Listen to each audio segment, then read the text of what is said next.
রাজাকার এরাই আলবদর।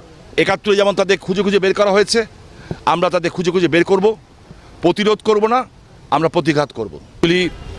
ঢাকা চিটাগং এই হাই রোডের ব্যাপারে আমি আমাদের বিভিন্ন সংস্থাকে এবং দলকে আমি জানাতে জানাতে ক্লান্ত হয়ে গেছিলাম। একটা সময় মানুষ ভাবতো আমি বোধহয় খুব বেশি প্যানিক করি কিংবা ভয় পাই, বাট আমি বাস্তববাদী। আমার চোখের সামনে যা হচ্ছে আমি সেটা দেখেছি। এই জায়গাটাতে ওদের যে প্রোগ্রাম, সেই প্রোগ্রামটার নাম হচ্ছে হিট অ্যান্ড রান। অর্থাৎ ওরা এই টোটাল চিটাগং হাইওয়েটাকে বেছে নিয়েছে। এখানে 450-এর উপরে মাদ্রাসা আছে, মাদ্রাসাটাকে আমি বেশ করছি না। প্রচুর বাড়িঘর উঠেছে, রাতারাতি এত বড় বড় বাড়িঘর কোত্থেকে উঠলো, কারা এত টাকা পয়সার মালিক আমি বুঝলাম না। এগুলি ম্যাক্সিমাম পড়েছে ড্যামরার মধ্যে, আর একটা অংশ পড়েছে 10% আমার নির্বাচনী এলাকার মধ্যে। হিট অ্যান্ড রান বলতে আমি বুঝাচ্ছি ওরা এখানে এসে বিভিন্ন জায়গা থেকে আশ্রয় নেয়।